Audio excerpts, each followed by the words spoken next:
I'm Batman. How you doing, buddy? Oh shit, you are Batman. I'm Batman. I got the shirt and That's everything, bro. I got the right Batman shirt. Look at that. Dude, I'm good, I've man. been wanting to I'm get one of pretty these good. for like to scare Rachel like so much, Yeah. just because I can just go Rachel. Mm, What am I that's looking at hilarious. right now? It kind of hurts on the eyes though with the headset. I'll tell you that much. Christian Bale, I man. believe it. Oh, what's up, Lit? What is this visual that has been put before my eyes? We got Carter over here looking like a podcast, like regular. Then we got Right? Batman over here. Oh This is the man. podcast S&M channel for Sunday mornings.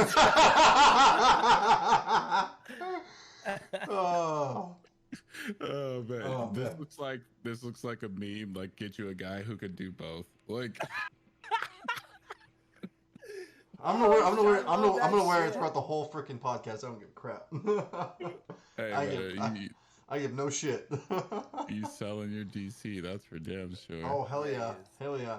And I can't wait to get into this discussion today about that as well too. Ladies and gentlemen, welcome to today's episode of Real Chat with myself, NAT3MILL, and Chris Carter.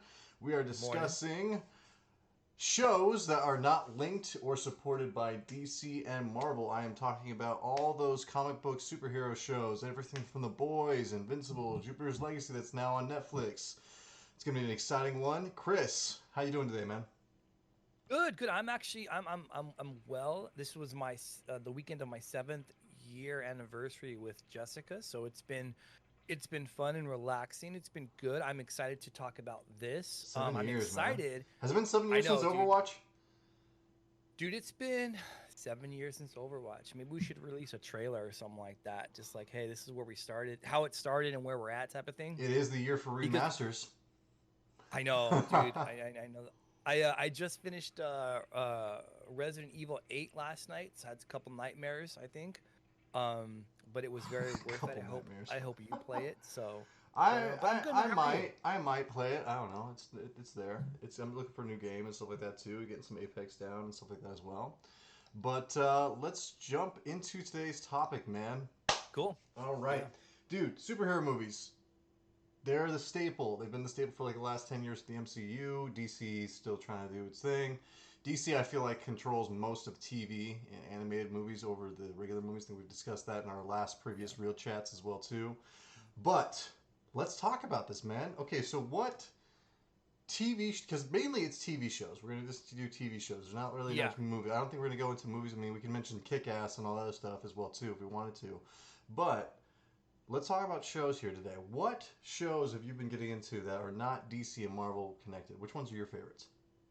The boys, like for sure. I think what they're doing, and I'm sure you'll extrapolate further on that with what Invincible is doing, is they've taken the superhero genre and they made it very real. And our boy Lit made a comment in the last episode where if you take superhero powers and you put them into like normal day situations, it would be almost catastrophic. They would be like too dangerous to function, type of thing. Mm-hmm.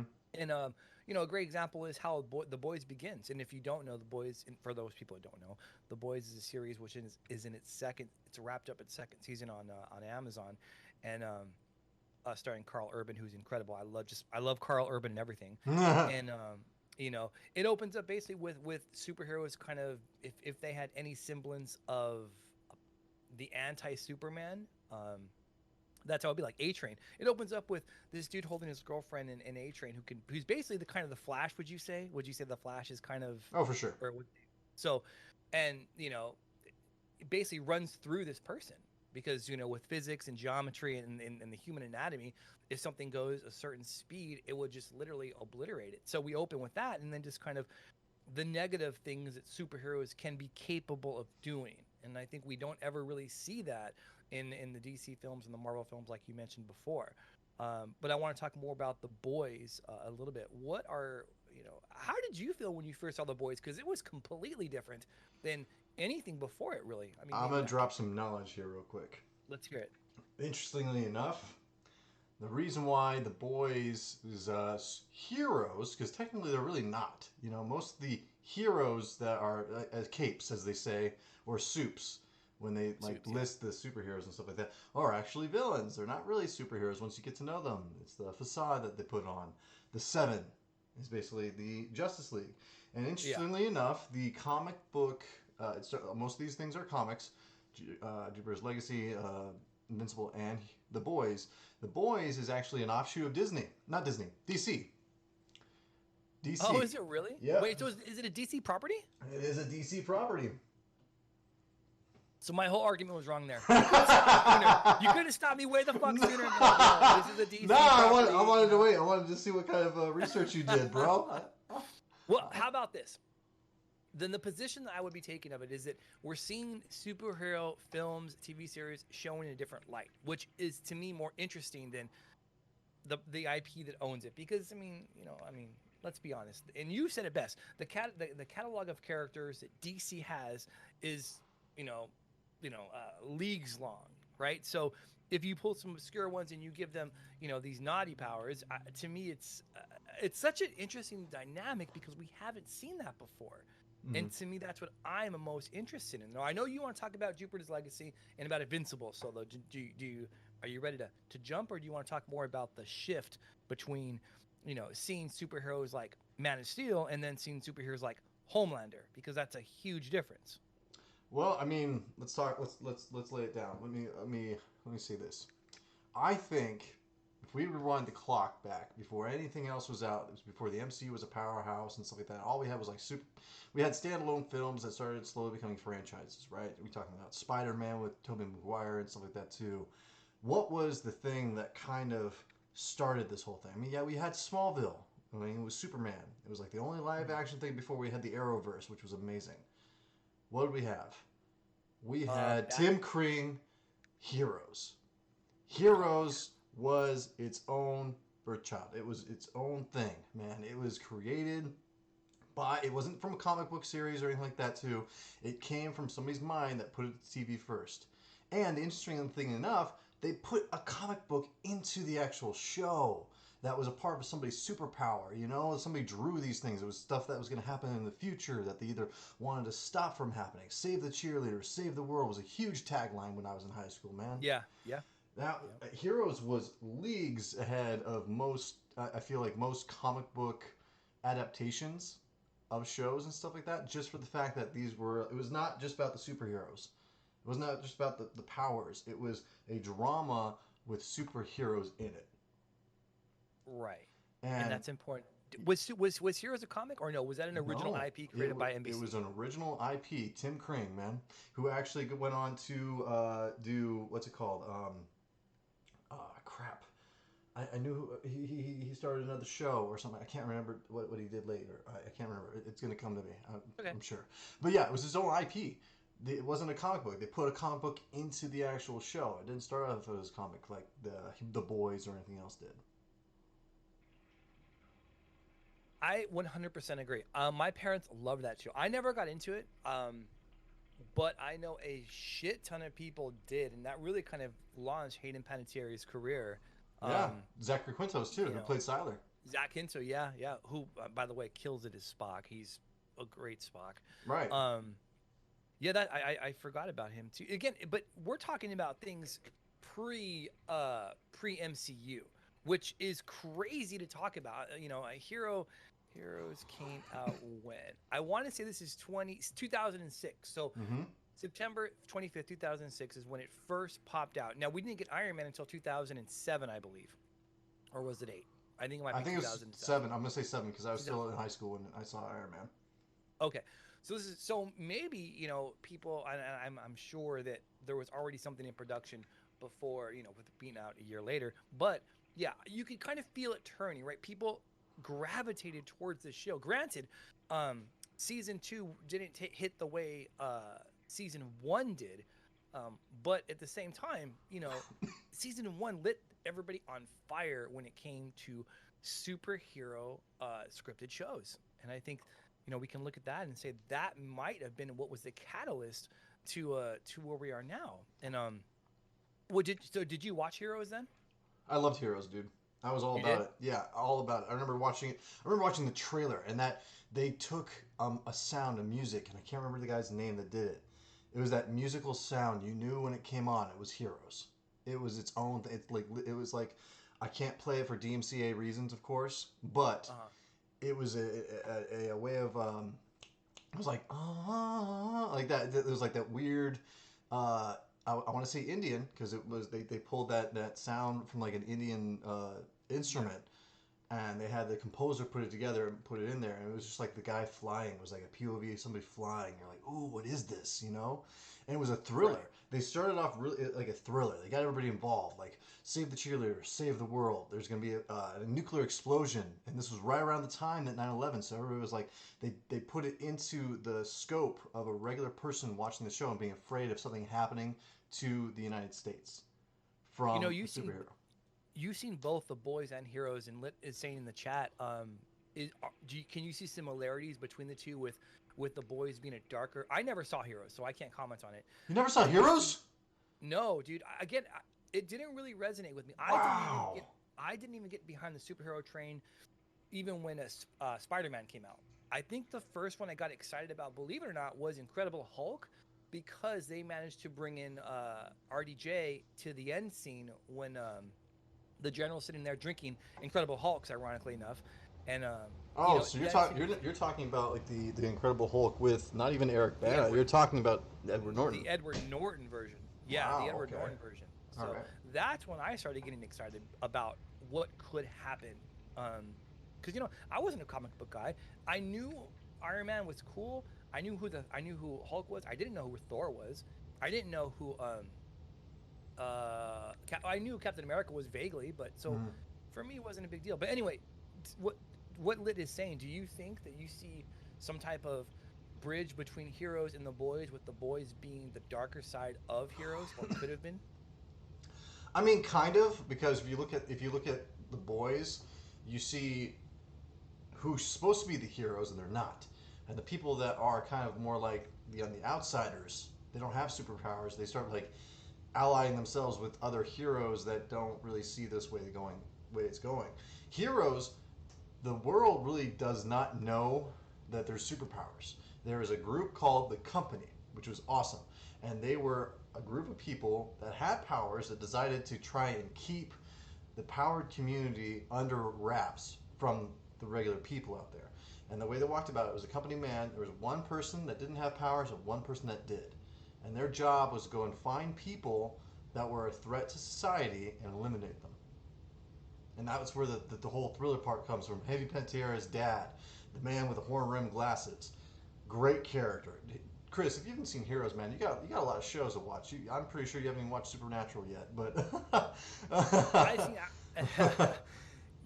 I will say you're right. I do need to catch up on that. However, I getting this web series out has kind of occupied the majority of my time. I feel you. I do enjoy Heroes because then it shows the struggle that normal people have against superheroes, and I think that's something that we rarely see. And we see it a little bit and again, I'm not going to bring the DC in or the MCU in because we're trying to stay away from that. It's okay. But I did it already. Well, for BVS, right? When we see the collateral damage of BVS happening when Bruce Wayne is looking at the damage that Zod and Superman are creating, and we have those iconic images that really feel like 9/11, and it's the human part of it. It's ground level, and I think that we miss a lot of that, especially when we're looking at Marvel films, because that's not something that's exciting. It's not sexy. It's actually quite evil, and what I think The Boys is, again, so well, and again, I now thank you for dropping some DC knowledge on me that it is a DC property. However, what it does is what I'm concerned with. It shows things on a POV level from a human standpoint against something that's inhuman, like Homelander. I used to say that Homelander is the most terrifying thing to come on camera since Heath Ledger's Joker, because he's so unpredictable, he's uncomfortable, he's unhinged. I think that when that character's on camera, something bad's going to happen, and I feel like it's such a difference than when you see Superman on camera, or when you see Iron Man on camera, or when you see Captain America on camera. It's the difference in feeling you get between watching those IPs, those shows, and those films, really to me is where The Boys shines. Yeah, for sure. I mean, if anybody's read the Injustice comic or even played the game, the Seven is like as the Justice League were bad, right? If Homelander was Superman, Superman had turned against humanity, pretty much. Right. And it's about the regular people standing up to superpowers. And probably the real cool thriller part about it is that Homelander, you don't know how to beat him, right? Nobody knows how to beat him, and they're always like in the first season, they're always hiding from him, trying to get stuff to not necessarily go toe to toe with him if they don't need to, but more like trying to get the public on their side, saying, "Hey, these guys aren't good," you know, like get them to turn on the Seven, like say the Seven are bad. Right. And isn't it great that they have their own marketing and PR firm? Like they are selling Yeah. out these, Yeah. I think that's such an interesting take on it because, they have so they spin it. And it's just such a great commentary on not just superheroes and humans, but also how media can shape. And I think everybody knows this, how media can shape whatever it wants. But here we're seeing it, incorporated into a superhero series. And it's kind of like, well, media itself is the great propaganda machine, which again, we all know that, but here we're seeing it. It's propagating superheroes, which what most people have learned and like to believe is that they are infinitely good or mostly good. Here, we can make the argument that they're mostly bad, but yeah, we have this propaganda super machine pushing them as being good. We're selling the idea of these people being good for your community. And then, we'll take 15% in all merchandising. It's very corporate. And I love that they take that side of it because it's so different. And I think that's why The Boys has really taken off. It's just so different than everything we've seen before. And so, again, I know you're going to talk about Jupiter's Legacy and Invincible. Yeah. And those kind of take it a step further, I think. Mhm. But for me, and again, it really sucks that this is a DC property, but again, I'm setting up shop in the camp where these are different than traditional, DC and MCU films that we're used to. I think. Have you watched Invincible? Part of it, yes. I will say this. So let me preface it by this. I'm not a big anime guy. I can't say I'm not a big anime guy, and like that's the other part of it because. You're breaking Lit's heart, man. You're breaking Lit's heart. I know it. And I know Justin too, for that matter. But I know there's a lot of talent that comes out of anime. But for me, it's like I don't gravitate towards the story and the characters, and I can't tell you why because I know some of them are wonderful, and I know a lot of my younger friends feel that way. But maybe it's because I'm older. I don't know. But I will say this before I let you take the stage on Invincible and Jupiter's Legacy, which is not a cartoon.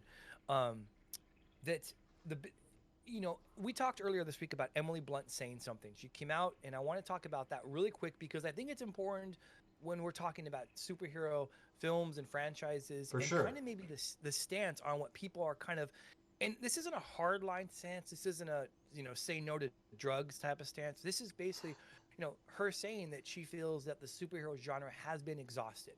Yeah. That's and I know that you were excited about the possibility of her and Krasinski in the Fantastic Four, and a lot of people were. Dude, that would be a great casting for them. I think that they could do a really good job with it. Yeah, especially with the kind of reality that they kind of bake into the projects that they're with. Exactly. Krasinski actually was up for Captain America too. He actually wore the suit and stuff. And then he saw Chris Hemsworth. I didn't know that. Did he really? Yeah, he wore the suit. He was the original choice for it before Chris Evans. And then he turned it down because he saw Chris Hemsworth walking by as Thor, and he's like, "Oh, I can't do this. I'm not going to make it look cool." that is an awesome dude. I did not know that. Yeah, there's pictures of him actually wearing it and stuff like that too. He had the shield and everything. You're gonna have to send me those. I fucking like that. Cheers on a fucking Sunday morning because that's good knowledge to have. But the fact that she's kind of said in publicly that it's been exhausted, and then a couple years ago, Scorsese wrote that opinion in the New York Times that Marvel movies aren't cinema, and so there is this kind of idea out there right now amongst some actors, and maybe they won't say it publicly because I mean let's be honest, if Nate Miller was offered the role in any Marvel film. Not only, I would imagine most people saying yes, and also it's a huge payday with the potential for continuing huge paydays. Right, and I think the difference is between me and everybody else is people have they have other projects they work on. I don't. So if somebody came to me and said, "Hey, you want this franchise deal? Yes, please. Where do I sign up?" What am I doing? Yeah, right. But I don't think what Emily was saying was that it was a conflict of her schedule. I just think that she maybe made a statement about where the genre as a whole is going. And the reason I bring it up is because what we're talking about today is different than maybe what I think she's referring to. I think she's referring to the Marvel universe, the DC universe that we know in the theaters, um, and that where I think the boys, Invincible and Jupiter's Legacy, are different. They have to be considered, and I know that they have to get lopped into the superhero genre, but they are different than what we're traditionally used to, I think. So, how what did you think about what she said before we get into Jupiter's Legacy and Invincible? Well, I think like what I said before with you off the stream, she is not down for the kind of stringent scheduling and kind of control that they have over their actors. Like Idris Elba even didn't like doing Marvel movies and stuff like that because they didn't let him do other stuff. You know, like his schedule was based on solely doing that. Um, I think the fact that she likes having control of her. Okay, I filmed this movie and that's it. Whereas, like, oh, okay, I filmed this movie. Now I'm on a dieting regimen. Now I have to go do the marketing campaigns and stuff like that. You know, I have all these interviews I have to do in different countries and stuff. You know, her kids are still in, I think, middle school at this point. You know, I think she wants to be a part of their lives, along with Krasinski and stuff like that too. I mean, even doing Mary Poppins and stuff like that was not really a stress on them, but they didn't really see each other that much because Krasinski was doing Jack Ryan at the time, and she was doing Mary Poppins, but she was able to bring her kids to them because she's got family in the UK that she could, see and stuff when she was doing that. So she's got a little more control over that as opposed to a Marvel film where she doesn't even know where she'd be filming, right? Yeah, yeah, yes, I do, but I don't know if that's what. Okay, assuming that she said that, she felt maybe that was half of her argument. The other half of what she's saying is it's been exhausted. So let's on, and again, taking a statement for face value would be a critically bad point if we did that because everybody what they say and what they mean are two different things. But assuming that she means it's been exhausted, from her point of view, do you think that's true? That she wouldn't have ask me the question. Not her personally. What she's saying is the superhero genre has been exhausted. Well, Does okay. that statement merit? Let me pull up her thing.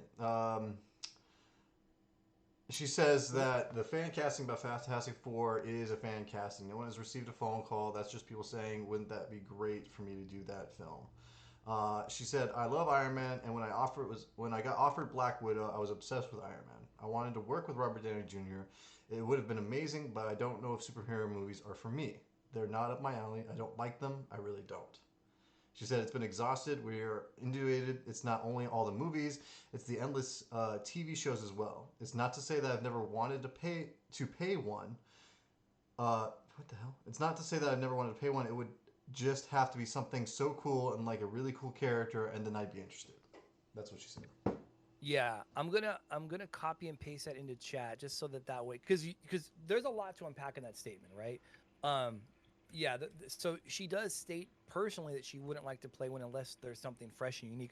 But she does mention that we have been inundated with, the films and the TV series. And there's some truth to that, right? I mean, there is the DCEU has, and again, Man of Steel came out in 2013. So 1, 2, 3, 4, 5, 6, 7, 8, 9, 10 films have been out in the span of that time. So in under a decade, we've got 10 DC films. Now, there are 23 MCU films, and that came out in 2007. So, she's not wrong. We get maybe 2 big tentpole superhero films every year, approximately. Maybe that's what it breaks down to. Right. But let me try and get into her wheelhouse of thinking. If I was offered a role in like a superhero TV show that has never been done before, like say for example, Heroes or something like that, where there's a character with a superpower and he's got his past and his own kind of personality and stuff like that, as opposed to playing Batman, I'd probably want to choose that over an actually fan favorite because there's less pressure to mess it up. I can make it my own, yeah, and then I'm remembered for that, as opposed to like, okay, I'm Batman. Oh, which Batman are you doing now? Which Batman are you? Yeah. I would love to play Batman. I mean, I'm wearing his freaking cowl right now because I am Batman. But yeah, I feel like that would be now Jupiter's Legacy almost reminds me a little bit of Heroes because there's a lot of past and present throughout that Yeah. show, which is great, and they make it very thriller-like, which I really think is awesome. I think it's downplayed. Most people think of, when they think of superheroes, that it's like flashy and they've got a lot of powers and stuff, as opposed to Batman, where it's like a lot of thriller, detective, and stuff like that too. I think when they're making TV shows, they should make it a little more unknown mystery and thriller kind of stuff like that, like they did with Heroes or Jupiter's Legacy, because I think that works in that aspect. Invincible is great just because the dynamic of having a father who's pretty much Superman and having to live up to that kind of legacy. And they do that same thing in Jupiter's Legacy, where it's got the son that's trying, and his kids that are trying to live with the pressure of living out their father's legacy or doing something right for the public. And then there's a lot of other dynamics with the other kids and the families trying to like live under the pressure of living a right life in the scope or the spotlight from how people view them or what they do with their powers, which is really great. Well, But so yeah. Go ahead. Sorry. No. Tell me more, because again, you're going to be leading the charge with. I mean, you're carrying the Jupiter's Legacy flag and the Invincible flag on this one.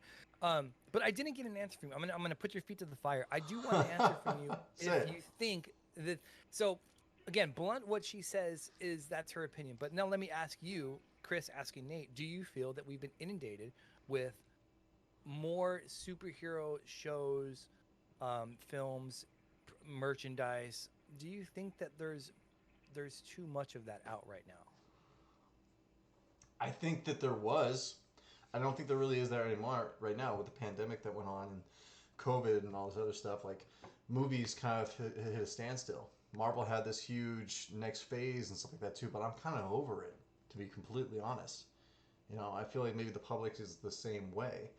I'm not I'm not down for it as much. You know, if they came out with another Avengers movie, would I see it? Probably. You know, just to see where it's going. But it's not something that I'm interested in. You know, I'm interested in the stuff that we don't see anymore. I think just like in comics, there was a golden age for the MCU, and I think that's when Robert Downey Jr. was up. You know, I think that was when Chris Evans was a part of it. Falcon Winter Soldier was okay, but it wasn't my favorite. I would never watch it again. Would you watch WandaVision again? Probably not. You know, No, probably not. It's like it's once and you watch it and it's done. You know, if Disney had the whole plan of like rolling out these shows every month or something like that, it'd probably be exhausting for them. But I think they would do a lot better. You know, Well, they're not connected. Loki's coming out in like, so is it 20 days? At the end of the month, yeah. No, at the beginning of June, and but I echo with what you're saying, and I think that's what Emily was saying. Again, I don't want to speak for her. We are on a first name basis, me and Emily. Yeah, of course you said And, Emily. We're friends. Yeah, yeah, I follow her on Twitter. That's about it. But what I was gonna say was, I think kind of people are echoing what you're saying, and maybe not as, you know, publicly as she said, obviously, because again, I think for an actor to be offered a role in the MCU is a huge deal. Like that puts your life in overdrive, because like you mentioned, the shooting schedule, but also the pay scale. Like the dude from Silicon Valley, I cannot pronounce his name, but Miller? he is, yes, thank you. His name's not Kumar, it's Camille, I think. Camille, but whatever. Camille. Yeah. And so he is he's in the Eternals now, right? Yeah, and with so, Angelina Jolie and yes. Madsen and Kit Harington. Kit Harington's in the Eternals? Yeah, he plays the Black Knight, dude. He's joining his brother from Game of Thrones. Rob Stark and Jon Snow are going to be in Eternals. Rob Stark's in it too? That's Madsen, Richard Madsen. He plays the main. Oh, I thought you were saying James Madsen, the guy who plays Cyclops from. No. I did watch Sonic last night. I thought it was great, but no. Richard Madsen is playing. I can't remember his name. I don't really know much about the Eternals. I'm excited about that stuff. I'm excited about the stuff that people don't know about. The shows and the movies and stuff like that, like the Eternals, the Shang-Chi and stuff like that too. I'm excited for those kind of things. Those are gonna be interesting. But see, dude, yeah, go ahead. I think you're right. Like, and as much as that pains me to say, I think that you agree, or at least on the same page as Emily, because you are. I don't want to see a bunch of stuff that I already know. I would be interested in seeing stuff that I have no introduction to, and to be excited about that, and to learn these backstories, because. Again, just echoing what Emily said, was that we've kind of seen it for almost 15 years now, on a tentpole basis. It's like, I kind of can come away from this, and that's why I'm going to give you the great lead. And shows like The Boys, Invincible, and Jupiter's Legacy are so important for the genre to maintain, the wheels on the Absolutely. bus. You 100%. know, so tell everybody about Jupiter's Landing and and Invincible. I'm sorry, Jupiter's Legacy and Invincible. My coffee's kicking in. Sorry. Jupiter's Legacy takes place around the time of the 20s. The Depression is hit, and there's a huge slump in employment and stuff like that as well. And it follows a guy that basically he witnesses a traumatic event in his life with his family, and he's butting heads with his older brother, and he's sent these visions of how to make America a better place. And then you fast forward future years, he's got superpowers. Most of his family does as well too, and they're called the Union of Superheroes. And they're Do basically we their figure out job. how they get them? Yeah, How do they get the superpower? Okay, yep. we do. Okay. I don't. I'm trying to not give away enough because you haven't seen Okay. it, and viewers, I hopefully you guys watch it as well too because it was great. It's getting a freaking like killed in Rotten Tomatoes. People are just not liking it for some reason, or they don't Uh, like it. I liked it. I thought it was great. I can't wait for season two because well, there's this whole mystery about why these things are happening to them and how because there's criminals. There's this aspect of these other criminal groups and gangs that are going up against them. He's got his daughter that's not really for his lifestyle anymore. She hates superheroes, hates being associated with them as well too. His son, who's trying to live up to his dad's name because he's supposed to be like the next utopian. So like Homelander, the main guy is called the Utopian. He's pretty much got the same superpowers as Superman does, pretty much. Because every single and everything, there's always a Superman. There's always the top, invincible kind of guy. true, true. Lit says the reason it's not going to do well is because it's like the show Arrow. Really? You think it's like Arrow? I liked Oh Arrow. shit! I know Nate just threw the gun. That's the Oh, gauntlet being thrown down for Nate. whoa, hold on. Wait a minute. How is it like Arrow? I feel like, okay, Lit, if you're listening, come into the Discord. Explain that point of view real quick here. Chris, you down for that? Always, dude. I All right. haven't seen Arrow, but I would love a good conversation between. I you. love Arrow, dude. I've met Menu. I know you do. I'm here met for the Steven. fight. I'm here for the comments. All right. Are you ready? I'm Let's do ready. it. Bring it. Okay, I didn't say that Arrow was a bad show. I said the reason it won't do well is because it's like the show Arrow and people have seen it before. So Okay, but how is it like Arrow? That's what I'm trying to see the distinction. it's not because the show runs the same way as Arrow. It's more like the plot does. So like, if you look at Arrow, the reason it did badly as the seasons went on is because it seemed as if the people who were writing the plot kind of ran out of reasoning behind what was happening. I would So they were agree with kind of that. making it up as they were going, right? And if you've seen Jupiter's Legacy, which we're not going to do spoilers, but that's kind of tell me it does not remind you of the first season of Arrow with the island, and they have an island, and it's literally the same premise where as stuff starts to not make sense, they're going to be like, oh well, there's this other thing that happened, and as this starts to not make sense, oh well, there's this random other thing that you've seen it a million times where it's like Okay. a show I that see where he's going with reveals this. stuff as you go on to fill in the plot holes where it doesn't make sense. Okay, Jupiter's I Legacy kind has of a agree with lot that. of good stuff to it. I kind of agree with that at the end, so to speak, right? Because Arrow was only supposed to be 5 seasons long. That was how Yeah. long he was. 5 years on the island, and it was supposed to mimic that on how he became Green Arrow, so to speak, right? Jupiter's Legacy is very similar in that aspect. What they're trying to get to, well, the island, which is where he's getting these visions and stuff like that too, right? But the difference is it wasn't just supposed to mirror how he gets or what they're doing on the island, right? So that's the only distinction. I understand where you're coming from by saying, oh, it's very similar to Arrow in that regard, but I don't think it's like Arrow in the sense that in the island we wanted to know how he got off the island, how he got back, right? No, but that's what I'm saying. I'm saying it's not going to do well because it's the same premise. It's not that the fact that there's even the correlation isn't the point. It's the fact that you can see it happening before you even get to season 2 or 3, and so hopefully they get to 4 and 5. Right. But you see like the BS already happening, like where it's going to be like, if we need to do it, it's going to be a flashback or something random that's going to tie in what we as the viewer don't understand how you got there. And there's been plenty of shows that have done that. Like you mentioned Heroes earlier. Heroes is another example. Like when superhero shows, the main reason that they have problems going for long seasons and you've never seen one do that is because you hit a wall of, okay, what now? Right? Like there's not, it's not like the Justice League or even like, you know, the Avengers, where you can just make a new villain or new threats and kind of make them out of nowhere and people accept it because of its galaxies of stuff. It's because now you're in a locked in Earth stratosphere, because you haven't brought in superpowers from an alien race, right? Everyone in Jupiter's Legacy is human. There's no extraneous like conflict going on. It's all human based. And even they even made it clear that the powers are human based. And that's kind of where you're kind of running out of stuff. I mean, it's the same with the boys, right? Like it's not like Superman landed and then there's another place to go from there. It's like you have to keep it within the realm of Earth, and that kind of makes it so where they're going to eventually run out of stuff, so they're going to have to start BSing eventually. And that's what happened with Arrow, is that Arrow started to run out of stuff, so they started to do collabs with the Flash and Superwoman and trying to combine all the shows, right? So that way they can give you more content and kind of bring more into the space, so where they could do almost like a whole side arc about stopping a conflict that wasn't even in the show to begin with. True, but I have to say that was cool though. How they did it was the but Arrowverse. That's why the show went so long. Yeah, I agree. They kind of Arrow was still my favorite.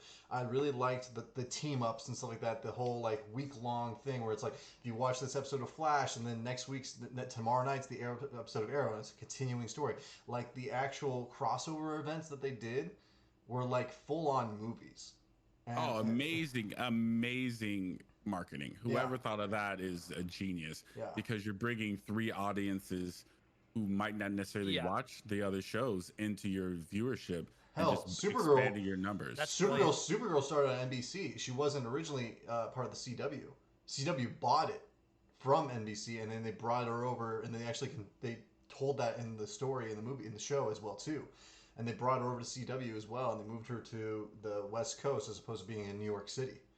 Yeah, so, like tell me that isn't genius. That was great. That is smart. Yeah. This is smart. You have shows that are doing well by themselves, and then you blow them up by combining multiple audiences. And then those audiences who didn't maybe saw a hero, because I guarantee you, like let's just take a average number just so people can understand the comparison of like 100. And let's say you have 100 people watching Arrow, and then you bring in Supergirl, who might have 50 people watching it. Even if half of those people start watching Arrow, that's like a fourth of your audience increased over just one crossover. And then you can have just as many people going over to watch Supergirl. And then that just keeps compounding and compounding. And that's why you notice in each season, they did like 2 or 3 crossover episodes. They didn't overdo them, which is what I think people loved. Because if you kept doing it, it would have been problematic, and then it would have just been like the same show. They did it just enough to where you didn't forget about the other shows. Now, the other shows still stayed solo. Is amazing. I made a note here about you talking about like how they didn't have any kind of like aliens coming in. Invincible does this very, very well, where they set it up to continue.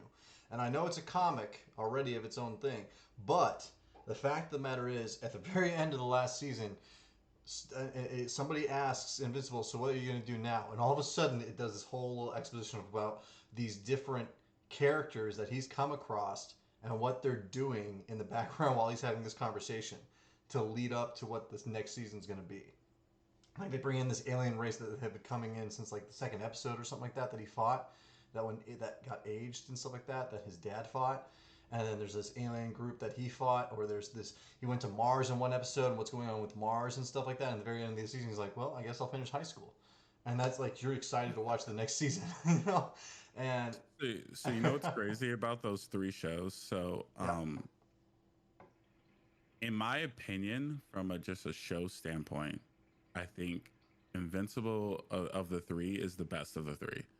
But I'm also a fan of animation and anime and stuff, so like that's kind of like ties into that. That's your wheelhouse right there. I definitely think Carter will probably lean towards the side of the boys, even after watching all three. Yeah. And then I think Jupiter's Legacy is the worst of the three. But Invincible, the reason that I think it will be the biggest of the three, just outside of personal opinion of like what you prefer to watch, is just because of how much content that they can do with that show and how many seasons and the longevity of it. I like As how long real as it doesn't is. fall off. It's it's amazing in that sense. Like the too, boys, but- like Chris, where you're talking about, like, okay, so there's a building falling, and he's got this woman in his arms, and he's trying to like defend her, but because his body is also like invincible, she takes damage from him trying to stop a building, even though Yeah. he's not taking damage. She gets a broken arm, and he's trying to rush her to the hospital, and like the realism of like him trying to save people and trying to understand his power and how he can help people mimics the boys. Like when you said like what's his face runs through, I can't remember, A-Train. A-Train runs through, and it's like he couldn't stop, or he didn't know, that kind of stuff. So the realism behind Invincible and the boys mimic each other very well, and that's why I like both of them. Well, I do think that Invincible, and it's got some steam, it's got some legs behind it right now. So does Jupiter's Legacy. I mean, it might be getting shit on in Rotten Tomatoes, but it was number 2 or 3 when I woke up and I watched a little bit of Netflix this morning. So it's obviously got a following there. But also, especially for Invincible, it's an animated show, so the production value for the boys, they've talked about it's high, and Amazon is throwing money at their shows now. I mean, did you guys see what Lord of the Rings is costing or costing them to make? Yeah, and Wheel of Time, dude. I'm excited for both of those as well. Well, fucking everybody better be excited for them, because the amount of people that are going to have to watch these films for them to make money on that investment, they said like the whole world at one point is going to have to watch the entire Lord of the Rings series. So Damn. the budget is astronomical. So, but again, take that for a show that's animated, and of course that's still expensive. You got to pay the voice actors, you've got to dub it, you've got to animate it. But in no way I can't imagine in any world where that show costs more than The Boys to make on a season by season basis. When's The Boys season 3 supposed to come out? Anybody know? It was hit during COVID, so I will look it up. Because I know they wrapped. I mean, that's also why, if you think about it, that's why the Invincible, that's another reason why I put Invincible as doing the best and so far as longevity wise, is because they made it animated. If they didn't make it animated, the cost to make that show would have been astronomical. And then it all depends, and you guys kind of will vibe with this statement more, where that show's success would have been completely on the director and the vision that he had from a visual standpoint on how it came out. Because Jupiter's Legacy is one of those shows where visually for me it's not good. Like, I think it's okay. I don't think the visual aspect of it is like that aesthetically pleasing, or it's not one of the best like superheroes shows, movies, whatever you want to put out there that I've seen from a visual standpoint. Okay. The story is good. So Okay. I think, but from a visual standpoint, and that's just me personally. So it's not like, like I'm saying it's bad. I just personally, when I watch it, I'm not like, this, like the fights are epic and this is this, that, and the I was third. gonna say the CGI looks really good. I mean, I think they did a really good job on the special effects from it, from like the way people get hit and punched and stuff like that. Oh, that's 100%, that's 100%. really good. No, I mean, it would be horrible if it wasn't, right? I would not. You're immediately turned off if you notice something that's like that doesn't look real, right? Yeah, but you know how much money you have to put in. Like for instance, right? You go to Invincible and you watch a major fight scene. I don't care which one. It does not matter. And then you watch Jupiter's Legacy, the fight that they had against Black Star. Yeah. And if you took just $1 cost, it is probably a fraction to produce Invincible.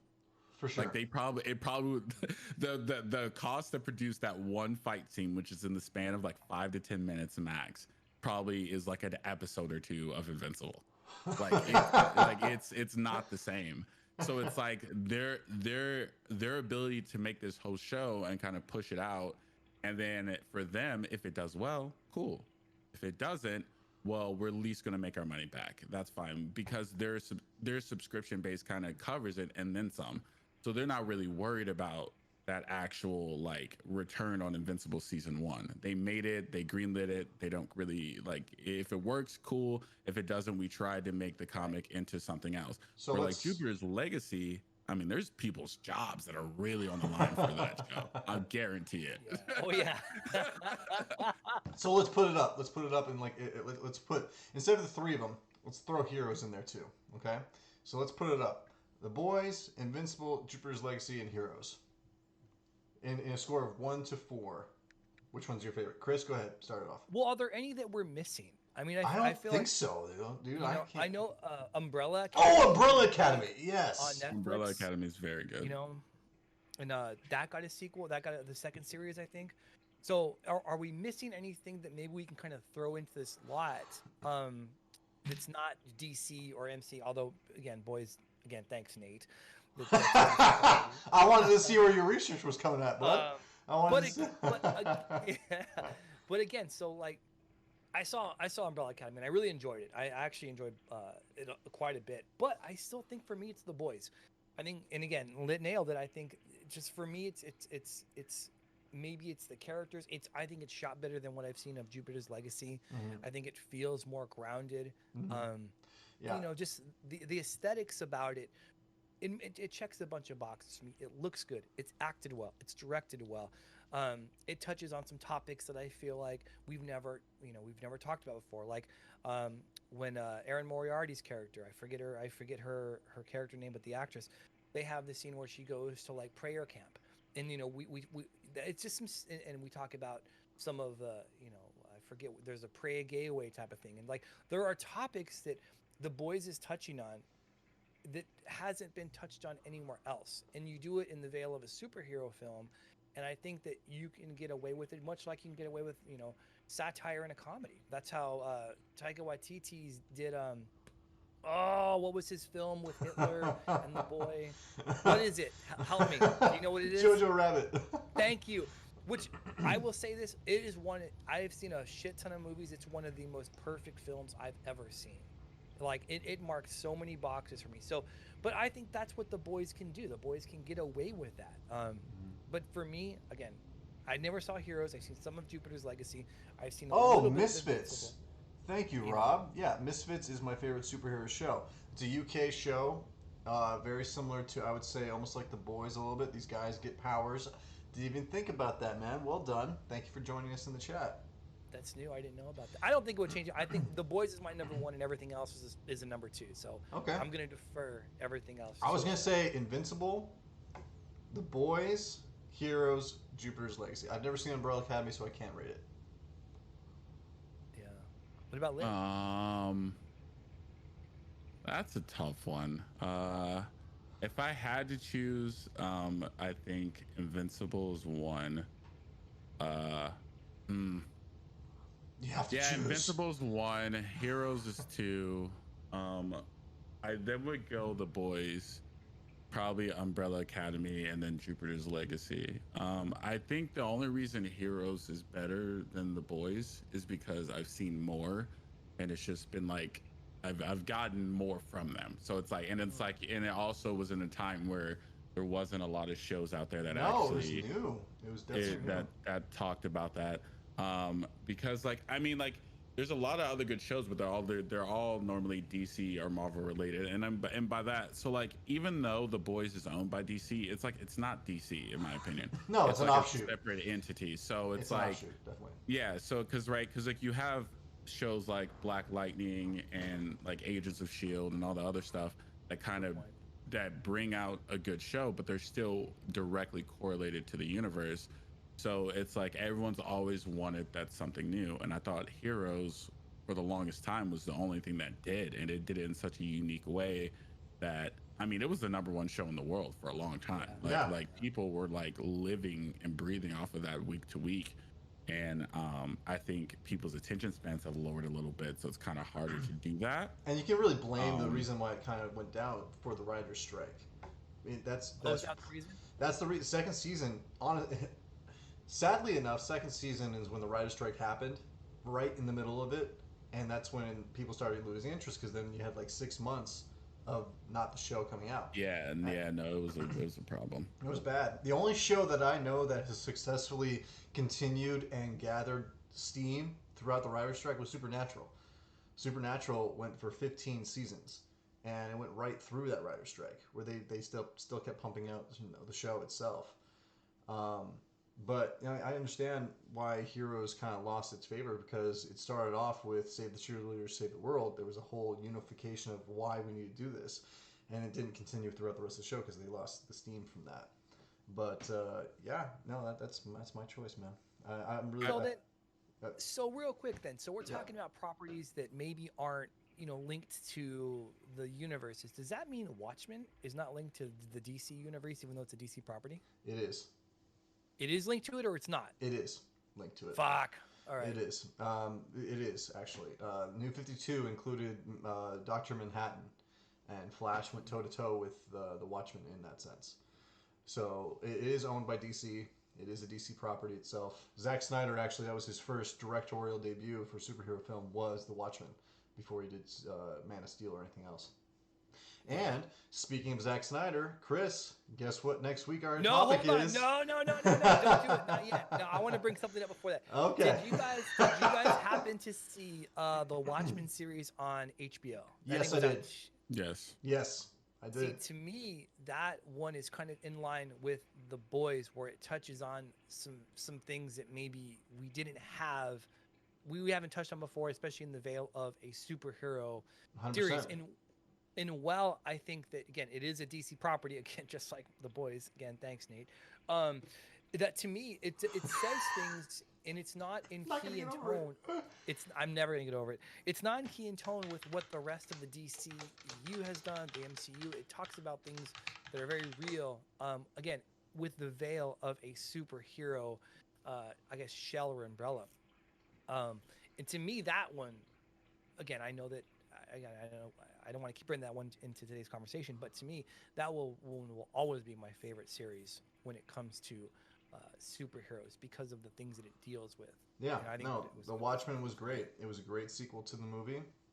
I love that they touched base on it, and I love the fact that they went back to not just the bomb, but the actual creature, because in the comics, it wasn't a bomb, it was a creature that was created to have them unify around that aspect. But no, the show is great, but it is also a DC property. Yeah.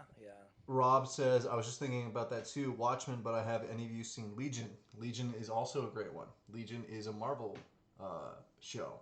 It is Legion is the character is actually Charles Xavier's son, who has multiple personalities, and each personality has a different power. His power is actually being able to bend or manipulate reality, where he creates different timelines and stuff like that. So it delves into mental illness, which, in my opinion, is downplayed in our society. Most people look at physical illness being worse than mental illness, which is, in my opinion, the complete opposite of how we should be viewing that.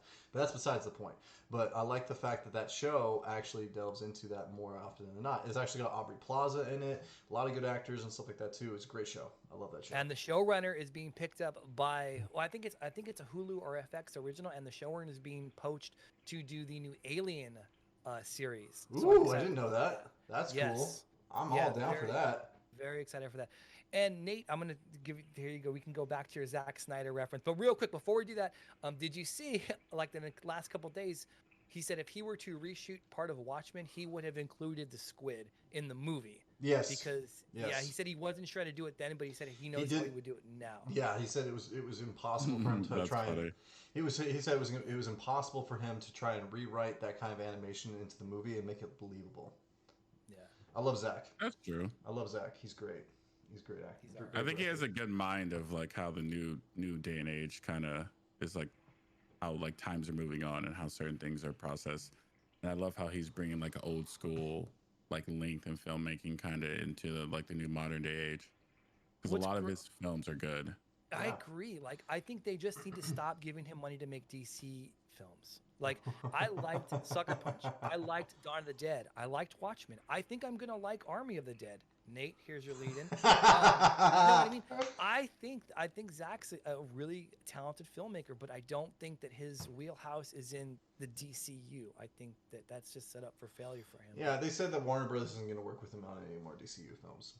They've made that pretty apparent. But thank you for the lead-in. Next week's episode, ladies and gentlemen, we're trying to keep these episodes at least under an hour. 2 hours get pretty long on YouTube and stuff. But next week's guest, drum roll, really excited about this. My friend Sean Berube, he plays the Alpha Zombie in Zack Snyder's Army of the Dead, coming out next Friday on HBO. No, Netflix. Sorry, on Netflix. He's going to be coming on this show on ReelChat to talk to us about his experience being on the set, working with Zack Snyder, Dave Bautista, and stuff like that as well too. I'm really excited about that movie. It's going to be a great show. I'm excited to see it. Are you guys excited to see that movie? Dude, I can't wait. I think that Zack, and again, just to piggyback off what Lit was saying, I think he's a great filmmaker. I do when it comes to certain visual aspects. And the trailer I've seen for Army of the Dead, which by the way is getting a theatrical release too, so it's not just on.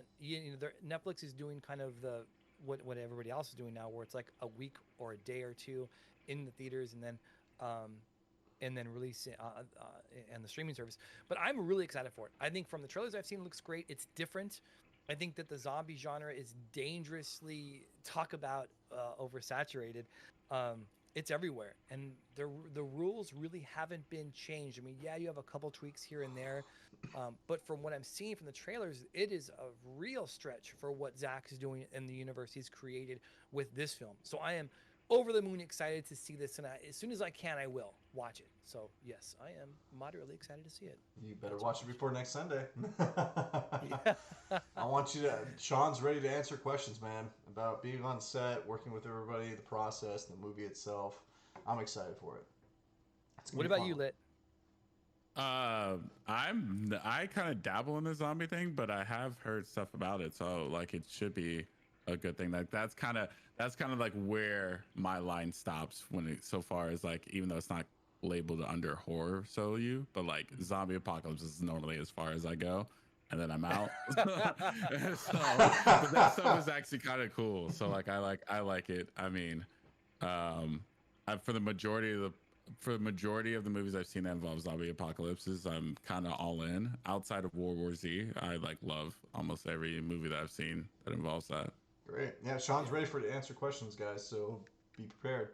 Bring some questions. Man. He's excited, man. His whole story, because it got pushed back. He had to keep that under wraps that he was a part of that, and he had all this knowledge from that film for like years. That's kind of dope, because they filmed it out in New Mexico, and Zack actually walked up to him and met him and hired him on the spot for the role. That's awesome. So we should put this dude's information in the chat for next week too, or for this week, so people can kind of get hyped for it. So when they watch this week's episode, they can look up who he is, and maybe we'll put a link. I'll put a link to the trailer in the chat, just so that people, if they haven't, you actually see him. Dave Bautista goes toe to toe him in the trailer. He's that's crazy. He's bald. He's bald, but he's like a jacked guy, and he's the Alpha Zombie, and he fights him in the trailer right along the what's it called, the slots, when Dave Bautista's running through the casino. That's him that he's chasing him. It's that's cool. Yeah, so me and him have been talking about it for like the last couple of weeks and stuff, and he made a post on his Instagram page as well too. So it's gonna be a good show. I'm excited to see the movie. I'm excited to talk to him about it. And I'm kind of jealous that he met Zack. I mean, I would have been asking him so many more DC questions, but that's just me. Yo, real quick, I did want to touch on that statement that Carter said earlier before we cut everything. But the Emily Blunt statement. Okay, go. I think that is the most well worded like way to describe superheroes in today's like day and age. It's crazy how like accurate it. Like there is no more room in the superhero genre, in my opinion. It's so they've done when it comes to DC and Marvel, and I think that's why we're even having the talk this week, and why it's been such a big thing with The Boys, Jubilee's Legacy, and Invincible, is that when it comes to DC and Marvel, who control the space, there is no more room. There isn't. Like it's all, and for an actor standpoint, like especially one of her notoriety, like you don't risk your career or even ruin like something that's just going good when you don't have to play a character that could inevitably just not work because it's compared to every other character that's been out there. Like you don't be Batman because there's been too many good Batmans and bad Batmans, and you don't want to be in the mix. You don't play Joker because of the same reason, or you don't play Superman or anything. So it's like the only people who you see take on those roles are people who have done everything, and they don't have any reason to not do it, or they haven't done anything at all. And then so they might as well take the first big payday they got, and sometimes it works. Like in Tom Holland case, it worked. Like Tom Holland's one of the biggest actors in the world right now. So far as like a new guy coming into the scene, he just gets endless roles and could probably be a majority of movies. But if you look at like Batman's standpoint, I mean, the most recent one wasn't good. So like, hey, you know what I mean? And but then you also have Phoenix coming into the Joker realm, and he murdered that. Like that was an amazing performance. I am excited about Robert I don't know. Pattinson's Batman. I am excited to see that movie. But you know, it's funny. So it's actually so am I. Again, that's a good point because, but Joaquin Phoenix's Joker didn't feel like a superhero movie. A lot of people said that, right? And I think maybe that's why. Again, the fatigue maybe was starting to rear its head, probably a little before that. But when we get, you know, his Joker with the title Joker, but with a film that doesn't feel at all like Joker except the main character. Like it works because it's not embedded into a DC universe or a Marvel universe where, you know, it feels more grounded. And I think that's why Invincible is doing well. I think that's why Jupiter's Legacy is doing well. I think that's why The Boys has done well, because I couldn't agree more. I think we have too much of the Marvel DC properties running around, and I mean that by like the noticeable ones, right? The Aquaman, Superman, the Batman, the Iron Man, the Falcons, things like that. It's like we need something fresh and new, and you know, I just think that's why Emily had said something like that, because she can say stuff like that and it really not affect her career because she's doing okay.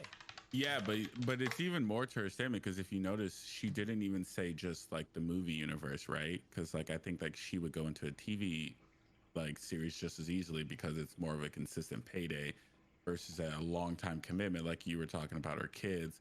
A TV series is a lot more manageable than it is to do a movie series. Yeah. Speaking to Nate's point about her not wanting to be a part of the filming schedule, but the reason that you saw she also said TVs and brought that into it is, I mean, there, like when I say there is no room, I mean like there is no room. We have mentioned on this podcast so far probably around 10 shows that are either, you know, offshoots or not related to DC, right? And that's a good amount of shows for like the last 5 to 10 years to have out that have been mainstream shows, right?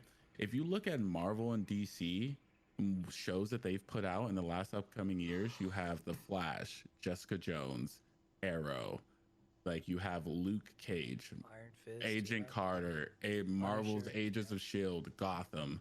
Like, I mean, it goes on and on. Like it does not stop. Like you literally have DC Legends of Tomorrow, Marvel The Punisher, The Runaways.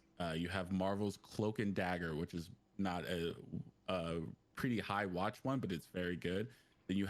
Then you have 4 different shows that they even combined into one to make the Marvel's The Defender series. Like it is crazy how much Marvel and DC have been putting out in the last 5 to 10 years, to the point where they're even for the side roles, for the roles that maybe for the superheroes you don't see as much, and that someone would love to take that role and make it more mainstream. Like you don't see it. Like, I mean, how long have they been talking about making a Static Shock show? And I think they're making a movie. They're not going to do it. They're making a movie. Yeah, they're making a movie because it's a lot more digestible to just do one and done, and not a week to week where you're required to have good ratings or good viewership or to get greenlit for a second one. It's easier to drop a movie, even though it costs more, from like a immediate standpoint, to just put it out there, see how people take it, and then you kind of call it quits if it doesn't work out, opposed to doing like a show where you're putting out 12 episodes at bare minimum and then hoping it does well. And you're not doing it on NBC, ABC, or whatever. You're putting it on Netflix or Hulu or Amazon because it's a more digestible platform for people nowadays. Like I can count the amount of people I know that still have cable and like actually watch and record or use a DVR. Like most people are on a platform stand base, and it's so expensive It maybe for other shows it might not be, because you kind of like for Netflix they kind of give you like a prepaid, like it's a lot easier to get shows produced. But for shows that are big and have a lot of backing and need the actors, I mean, I mean, you're lucky to break even that first season and then get revenues off the second and third. So that's where I think, because like, can you imagine if like Black Panther had been like a series, like no one would knows how that would have went, but as a movie, to give you kind of just like that immediate insertion into the world and like seeing everything in kind of quick pace, easy digestible couple hour movies, like that's why people loved it so much, and it won so many awards. You're gonna get your chance. Wakanda Forever is gonna be a Disney Plus film show. Sorry. Oh, that looks to be good. But yeah, I just wanted to touch on that because I think Emily stated that in the best way possible. For sure. Absolutely. Guys, this has been a great show. Thanks for joining us, Dude. Lit. I'm excited to put this up, and next week, 11 o'clock Pacific Standard Time AM, talking about Zack Snyder's Army of the Dead with guest star Sean Berube. He plays the Alpha Zombie in the movie. Chris, you want to take us out? You know what? Thank you guys for tuning in. Thank you guys for joining us on a Sunday morning, Sunday afternoon now. Exceptionally excited for next week's episode. Watch the movie. If you have Netflix, comes out on the 21st, I believe. But yeah, everybody, what do you say, Nate? Respect yourself, respect others. Yep. Have a good Sunday. Have a good one, guys. Take care. Subscribe, like, comment, share it with your friends. Check us out in chat. Take care.